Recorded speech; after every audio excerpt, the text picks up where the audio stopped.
Oh, hey everybody, Paul here with you. Good evening. It's coming up on 8 o'clock right now. And yes, it's I missed the whole daylight savings time here this year. For some reason, I don't know, maybe I worked that night and I worked an overnight and I didn't even know. So I didn't suffer any ill effects from the forward switching of time. I didn't even know. So anyways, I'm going to give you a brief rundown on the news because there's so little to talk about, to be honest with you. What stood out to me was that Marco Rubio may now lose his passport because when he was here, when he was a young lad, his parents were not documented. So I don't know what's happening with that. I don't know what Trump is going to do.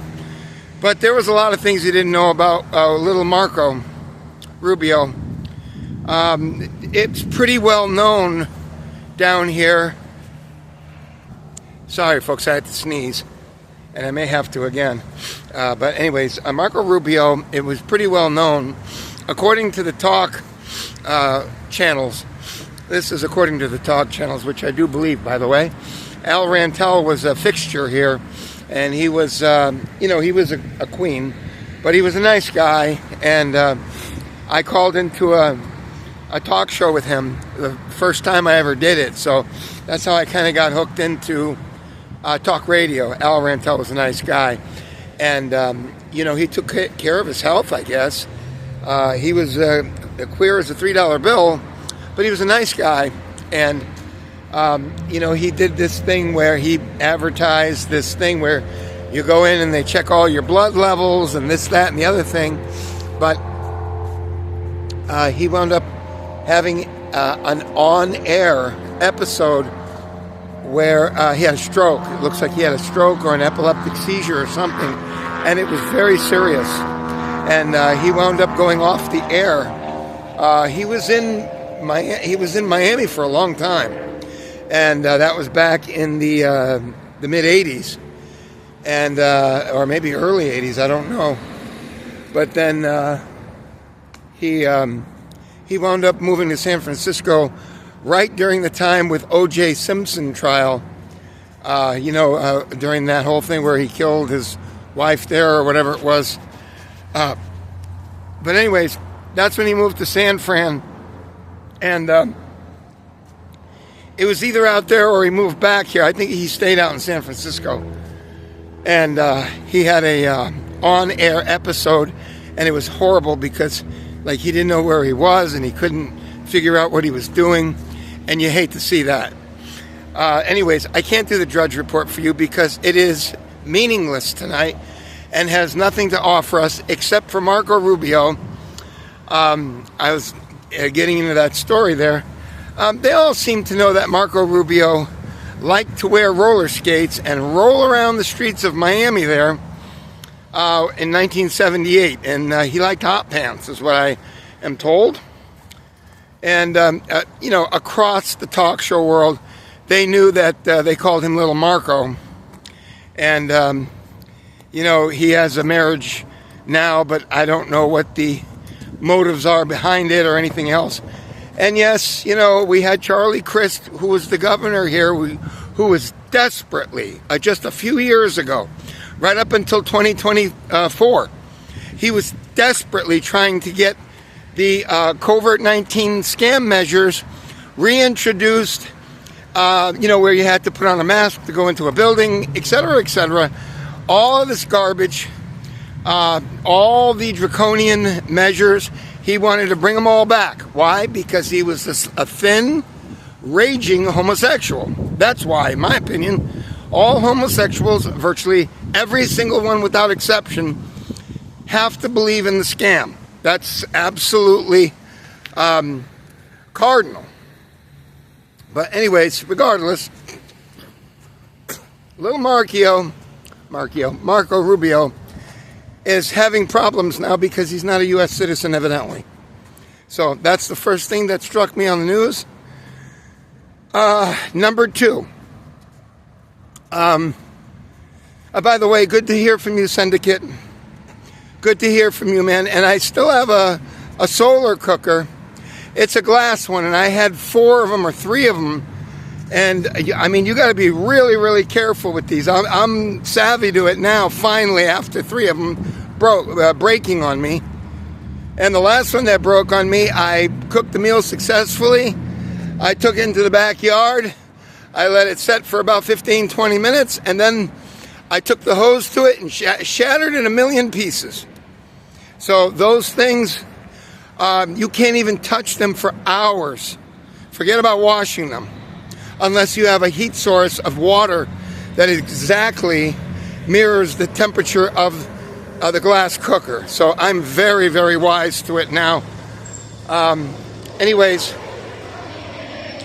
it's nice to hear from Syndicate. Geez, he won a thing. I sent him a thing of perfume a long time ago. It must have been about 7 years ago now, or 8. And I kept my word, and I sent him a thing. He very correctly identified the 2 mystery people that I showed in their early years as Fidel and Raul Castro. I still remember it. So he received it, and I guess he wore it, and time marches on. Now, aside from Marco Rubio, they are now beginning to show pictures of people that are getting seriously wounded, and children that are getting very seriously wounded from these fragment bombs, missiles that break up, these cluster bombs, and they are now finally beginning to show it. And Israel doesn't want to show virtually anything because they don't want anyone savvy to anything. That's why I believe the Chinese AI guy more than I would believe any Israeli. That's for sure. Now, when you come here, you expect to hear the opinions of a God. And I give that to you. You know, whether or not you know it or not, I do. And I've come up with a solution. And, you know, it took me a little while to figure it out because, you know, with Star Trek and Gene Roddenberry, who was a great man, he was a pilot. He was a World War II B-17 pilot. And I think he was shot down a couple times with that. And he was a commercial pilot flying in the Far East, like up around the top of the world in the Himalayan mountains. And he had at least one accident there where he saved a lot of people's lives. So he was a very dynamic person. And a Jew, on top of everything else, he was a Jew. And he came up with these remarkable things. So the first thing that I heard and I thought of, since my mind doesn't work like yours, it's quite different. Not that that's a good thing entirely. He had an episode of Star Trek where they had 2 planets. And these 2 planets just could not coexist. And what they did was, I know it sounds foolish, but you could watch the episode. I forgot the name of it. Geez, I can't remember what the name of that episode was. But you could look it up by Google. Just talk to Google and ask them which one that was. And these 2 planets could not come to terms with each other. And they were so afraid of nuclear war, the actual effects of nuclear war, that they had a computer which did war against the other planet. And the computers fought the wars, and then they had an end result, and it was fed into the computers of each country, of each world, each planet, and it announced, you know, where the bomb went off, how many people were killed, and what they did was they had a very high moral ethic, and if you were considered a casualty, the computer would find out and tell you, and the powers that be, and then they would take you in to the what do you call that? The where they dissolve you, what's that called? The disintegration chamber. And you had to report to the disintegration chamber within 48 hours. And this is how they fought their wars. And I thought about that, and I said, that's interesting. But no, that's not going to help with Israel and all of its neighbors. And then I remember, I can't remember the name of the girl was such a beauty. I forgot her name, but she was, she came upon the Enterprise, and she was like a savage, and she had to be trained because her people were fighting with these other people on their planet, and she was absolutely beautiful, but she was like an animal. She was really that bad. And it was and it was a diplomatic mission, so I had to be very careful with her. And they had to kind of teach her how to use silverware, how to, be polite, and this and that. And the whole idea was that they were taking royalty or the political dignitaries and important people and putting them and exchanging them so that the one world would not attack the world so quickly if they knew they had their own people on the other world, and vice versa. So I thought about that too. And that might work, but not for Israel, because Israel wouldn't go along with it, because Israel always has the 7'8" monster United States right by its side. And they don't need to negotiate or send people to another culture and accept the other culture's people and get along. They don't need to do that because they've got the all the power that they need with the U.S. So I was thinking about this, and I came up with a solution, and it is remarkably simple, and it is, I think, probably making more sense than anything I've heard since. And if you want to stop all this fighting, there's one simple way to do it. And I think I'm in support of it. And I think what they should do is, because all these rocket fragments are coming down, and I mean, evidently it's hell to be in Israel these days, because they can't stop these bombs coming down. And if you're not worrying about, getting the sound of the siren to go and get your way down into a shelter, you are being called into a shelter. So it's just horrible. I know it is. And I realize how we can stop all of this, and that is, it's remarkably simple.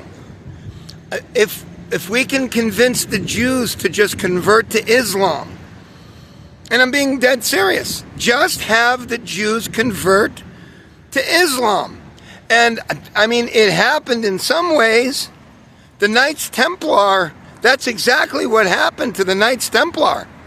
The Knights Templar started getting very chummy with the higher brass, shall we say, when they were fighting the Muslims. And they wound up getting a little too close. And they wound up getting very, very close in with the Muslims. And that's what ended the Knights Templar.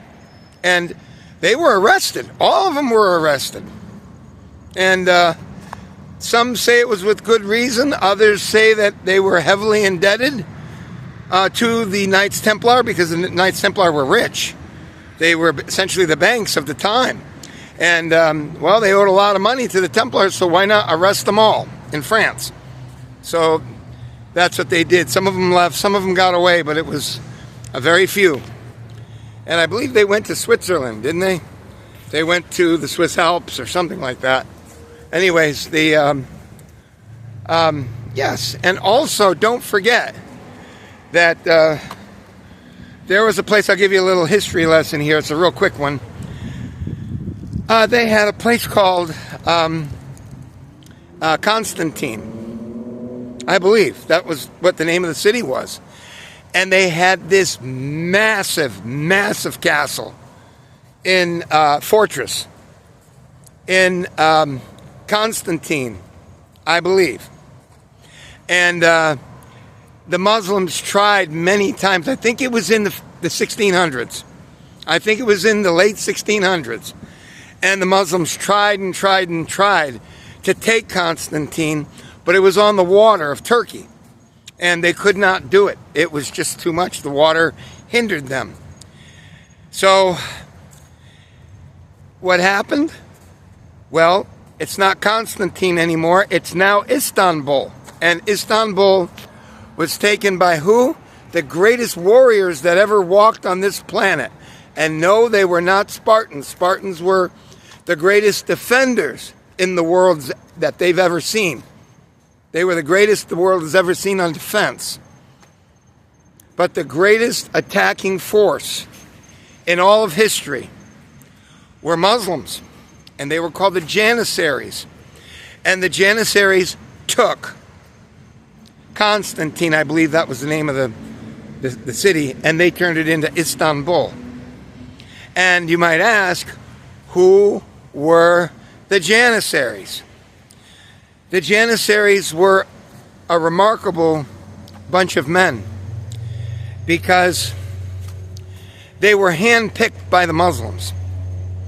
And oftentimes, almost always, they were Christian. The Janissaries.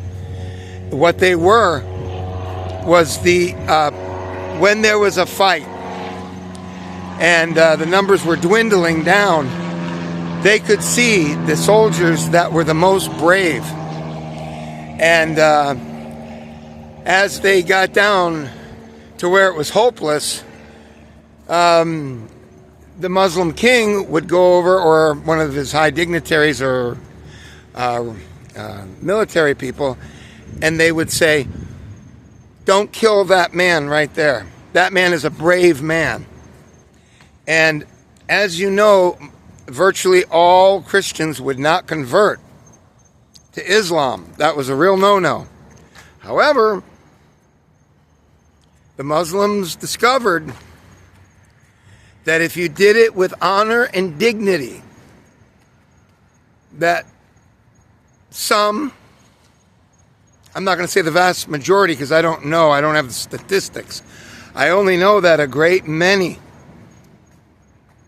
Christian warriors that were brave at the end of these battles were recruited by the Sultan and his military generals, shall we say. And what they would do is they'd put them in a room, literally put them in a room. And they would not harm them. And they were given creature comforts to some degree. And slowly they would be fed. And then by and by, they worked on them. And eventually, if this Christian brave warrior would adapt and eat and show any signs of gratitude, they would usually give him a woman. That was what I was told, that he would be allowed the companionship of a woman. Now that might have come a little bit later, but they were also given swords. And these were ceremonial sword, but they were expected to learn how to use it as well. And it was mostly symbolic. And this was a kind of mental currency that the Christians who were being held and courted to battle for the Sultan, this was a currency that was understood. And it wasn't seen as humiliating or turncoat. And eventually, many of them came around. It may have been before that or after that the woman came. Because there were, and they were also not only in that way, they went into Christian areas and they tried to find the young 15, 16-year-old, young warriors that they thought that they could make into Janissaries. And that must have had some effect, because the Janissaries were the greatest fighting force in the history of mankind, ever. And they tried to take, I think it was twice before, they tried to take Istanbul and they couldn't get it, Constantine. And they finally did get it, but they didn't get it until they sent in those 40,000 Janissaries. And they took on something like 130,000 Turks, they're Christians.